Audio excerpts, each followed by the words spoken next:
Welcome to Elementary. I hope you're having a fabulous Monday. Before we get started, I want to say today is voting day. And so if you haven't voted already, I would say the most important thing you can do to have your voice heard is to go out and vote. Yes, get out the vote is what we're talking about.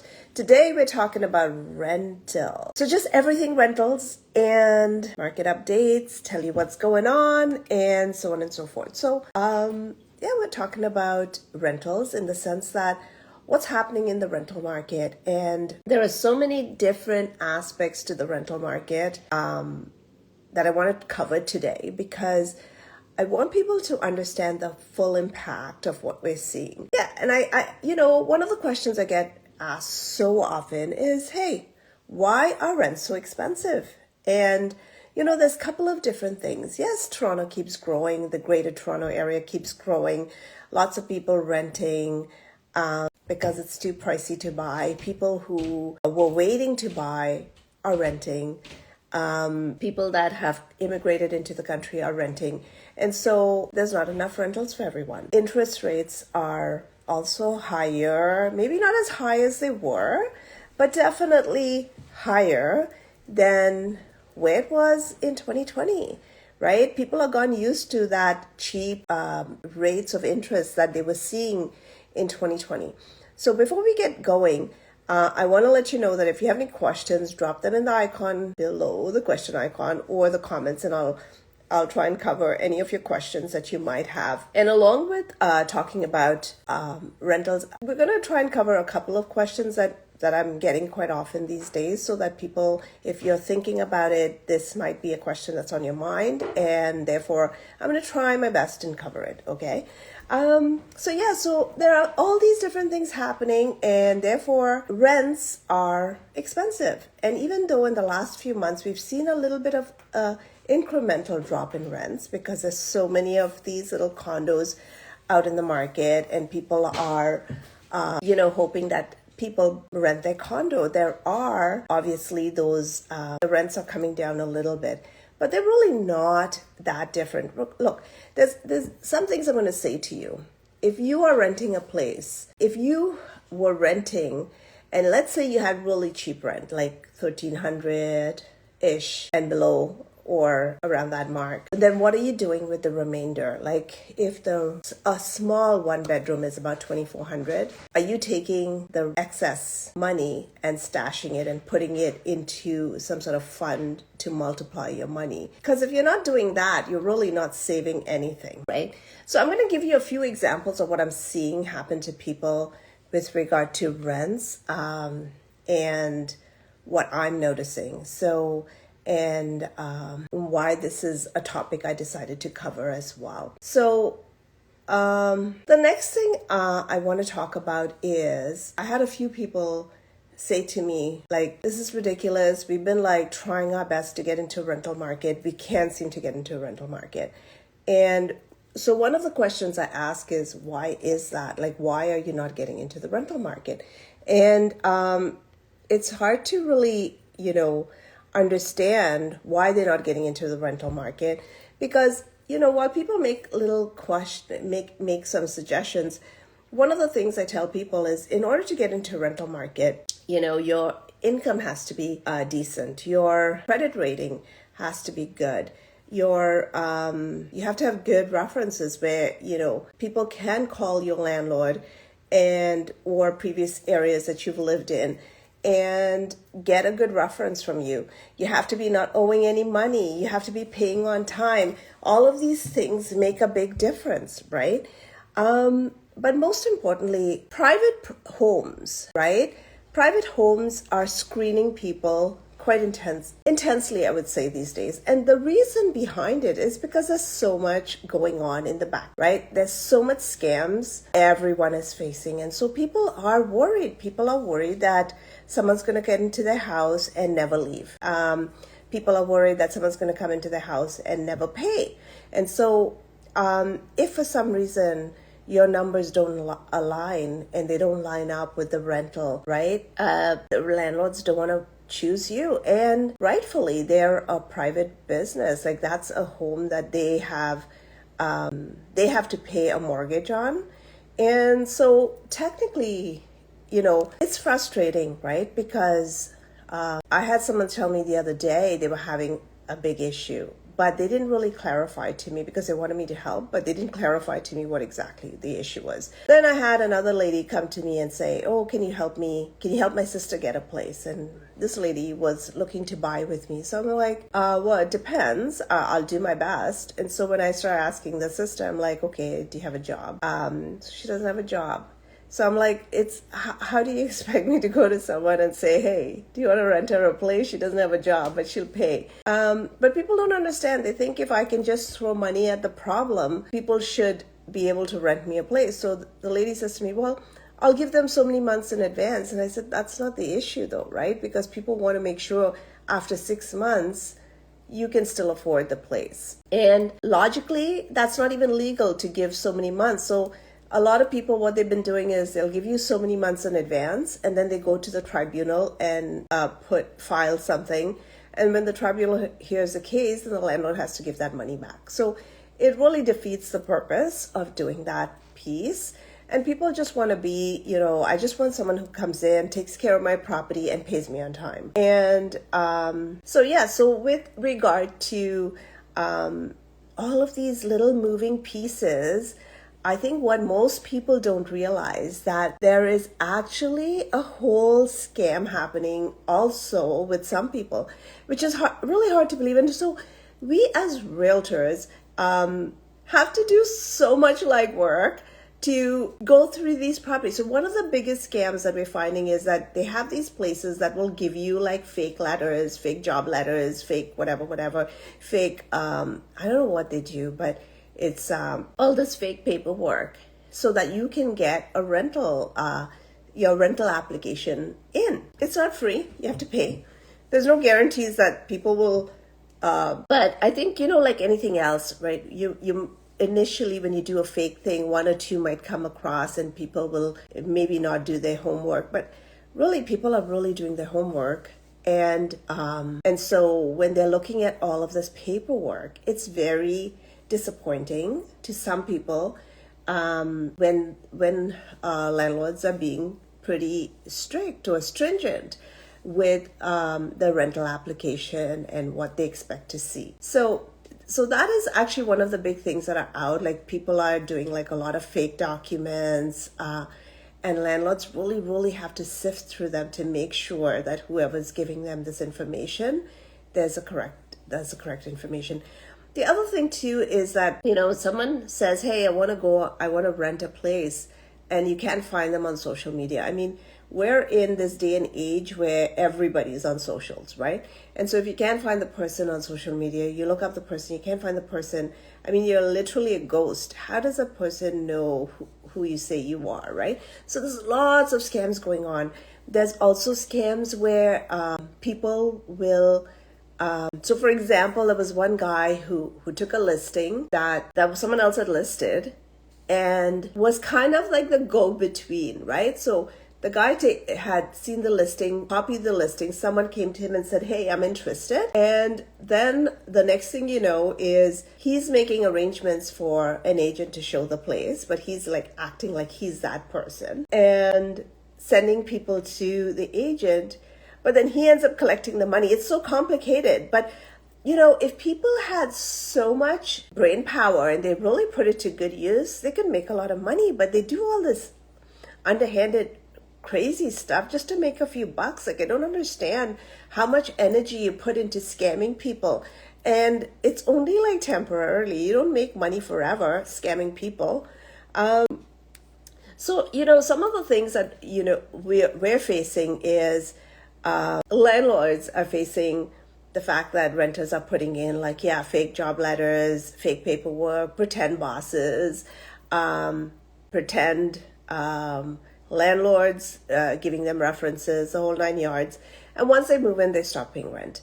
But on the flip side, renters are also facing a lot of challenges too, where they are really getting scammed into fake listings, giving money to people that they think that's the person. Now, if you go through an agent, because you're renting a private, like a condo or a house or something to that effect. If you're working with an agent, the agent will never say to you, bring me cash.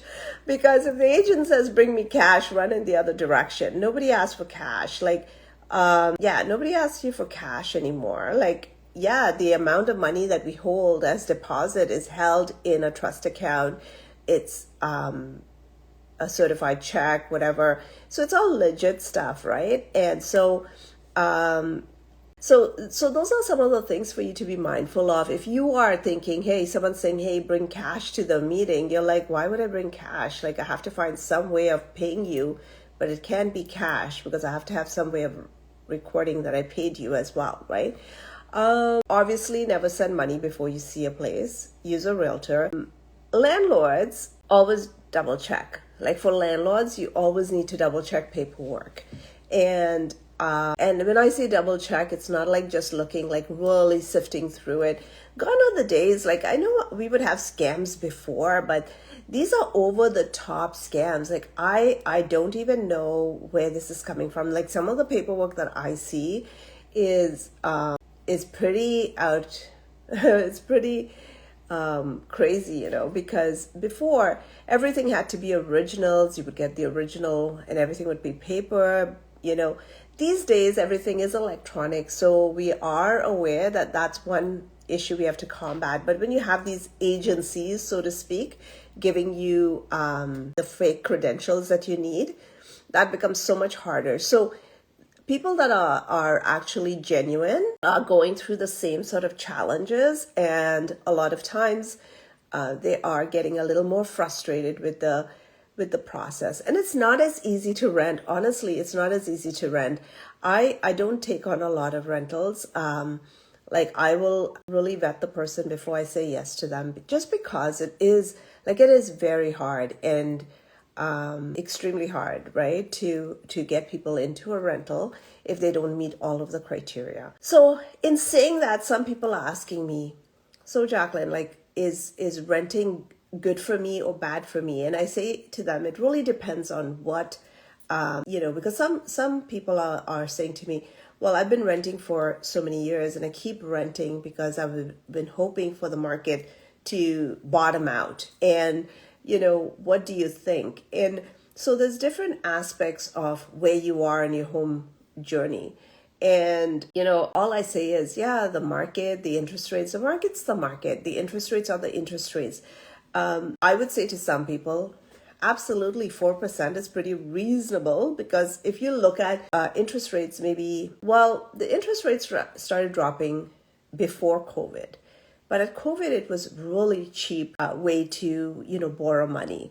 But that's not sustainable, right? And I totally get that our housing prices are so high, and therefore it's almost impossible to really get into it. But what I say to people, if you are paying a huge amount in rental, then you're paying someone else's mortgage, right?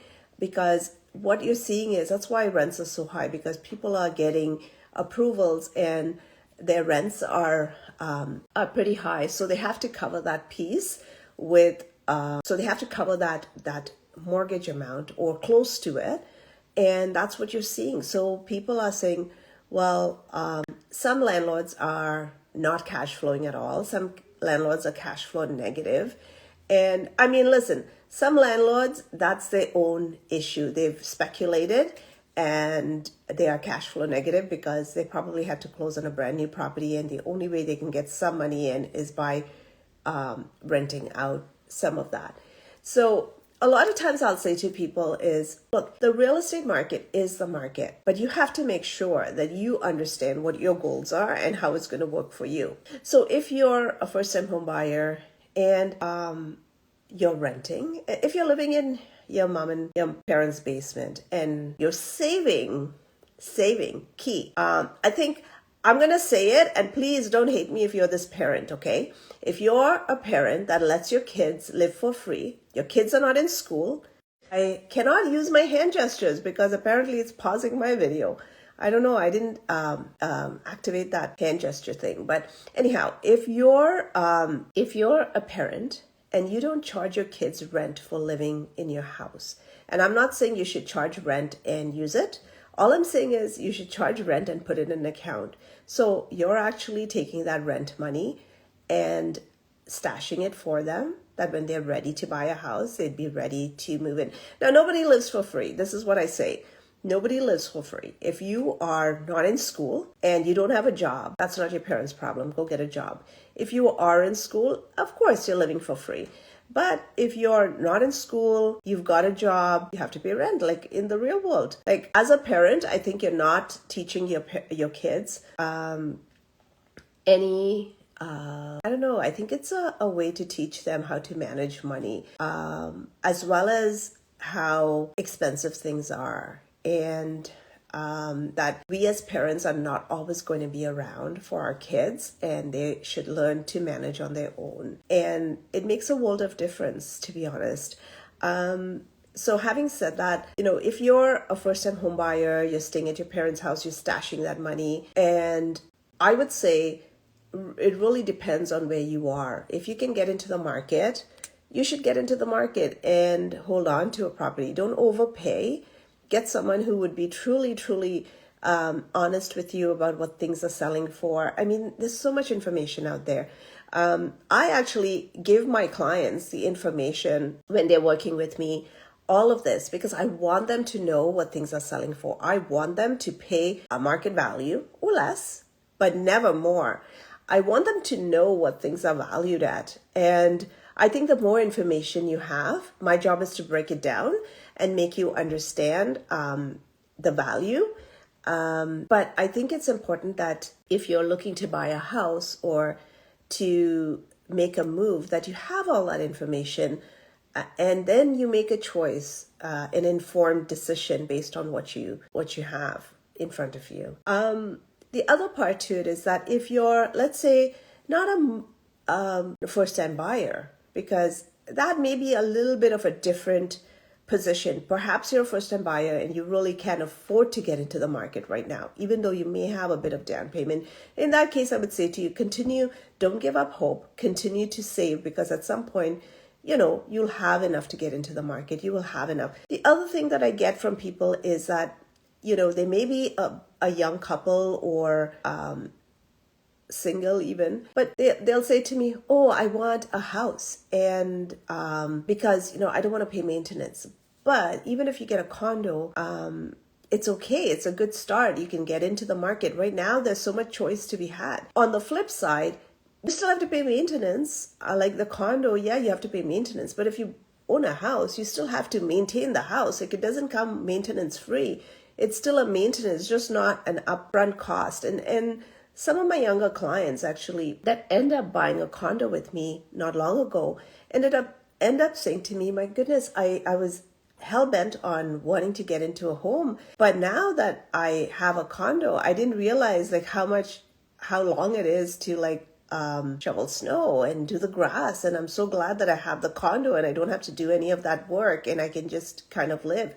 So it's not for everyone, but it is for some people. Perhaps you're looking to downsize and you have a big house right now.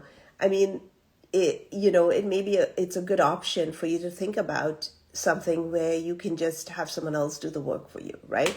Because a lot of my older clients are struggling with making ends meet, paying for a big house, heating, cooling, all of those things still go on. The one thing I want to say is it doesn't matter where you are. If you are, you really kind of need to know exactly what your story is. You really need to know where you stand, how much money you will walk away from one place, how much money what can you afford with what you walk away, how much do you owe, what are the costs associated. Once you know all of those pieces, it'll help you kind of understand if this is even the right move for you, right?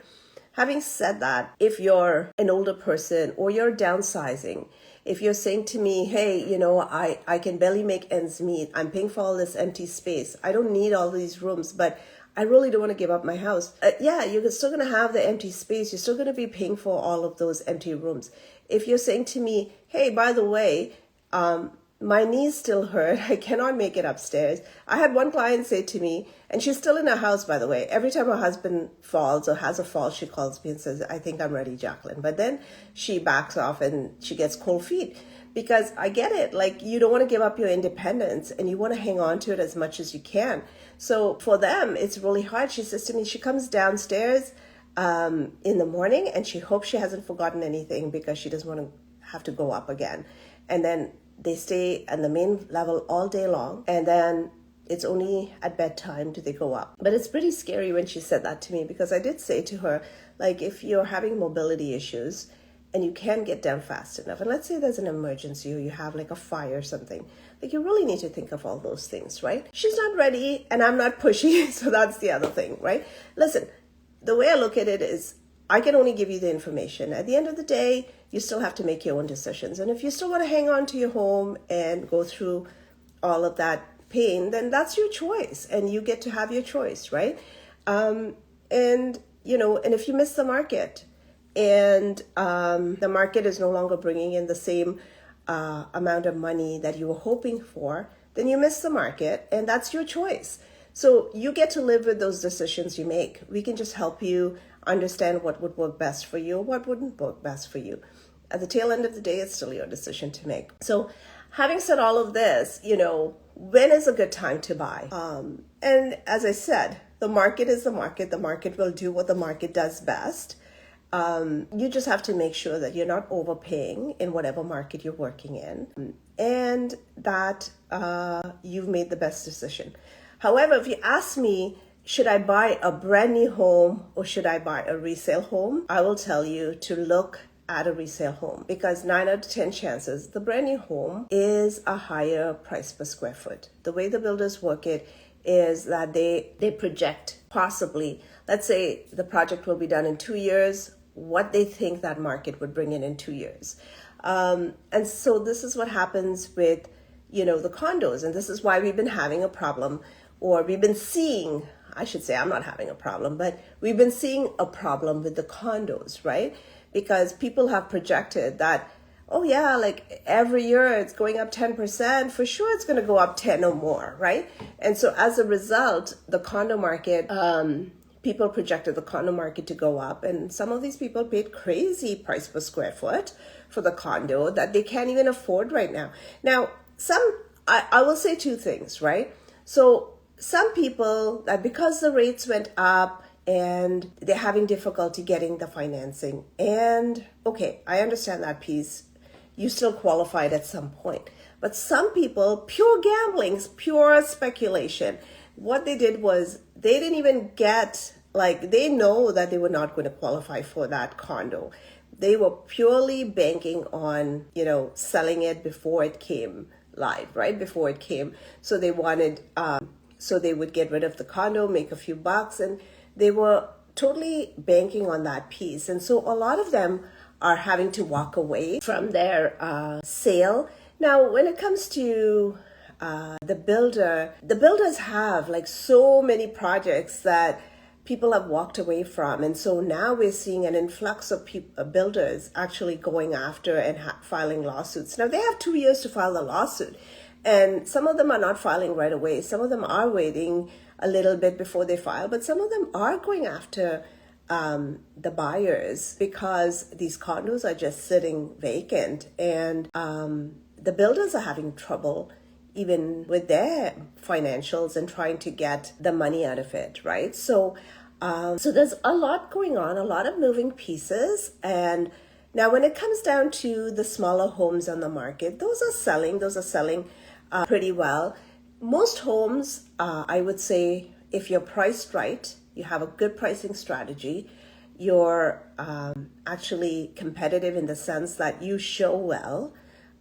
If your home looks, and I'm not saying go out and do all this renovation, but if your home doesn't show well, what's going to happen is people are going to look at something else. There's other stuff on the market. And so if you want to be competitive, you have to show well. Your pictures need to look good, because this new generation doesn't come out to view homes for fun. They look online. And if the homes don't fit their need online, they will bypass you. So if your pictures are no good, they're not coming out to see your home. If your you're overpriced, they're not coming out to see your home. If you're not, if they show up and your house doesn't look presentable, they don't even want to entertain you. And there's so much choice right now, especially in the condo market. I was showing some of my clients condos, and I literally had, I guess the agent called me a couple of times to see if my client was interested. But it was even stranger. This is the first time well, I wouldn't say for the first time, but really this is obviously because we have to leave a card when we go into the unit so people know that we showed up. And the homeowner called me directly, which I thought was so bizarre. And she was trying to convince me to put in an offer and that she would work with my offer and the whole 9 yards. So it was very strange. I felt really bad for her. I really did. But it was a very strange call. Anyhow, so having said that, I wanted to give you that piece of information on the rentals and what's happening with rentals and what we've been seeing. And I also wanted to talk a little bit about where the market is and, answer a few questions. Now, what I will do, maybe in the next one, I've been getting a few questions been asked to me, and I've been answering the same repeated questions. So maybe in the next live that I do next Monday, perhaps I can do some of the questions I've been getting just in case it's crossed your mind. And if you have any questions you think that people are asking you, or you have questions yourself, feel free to just drop them into my DM, and I'm happy to answer them as well. Although, if you're asking me something more specific to your property itself, it's a little hard to answer because it may be a little hard to answer. But, because I may need to know a little more information. But really, on the tail end of it, like what I'm saying to people that get in touch with me, it's like, you should know really what the market is doing, not this inflated amount. Because I think sometimes what happens is, if you tell someone, hey, this is what I think the range of your home will sell for, there's some give or take, right? Because the market could change again tomorrow.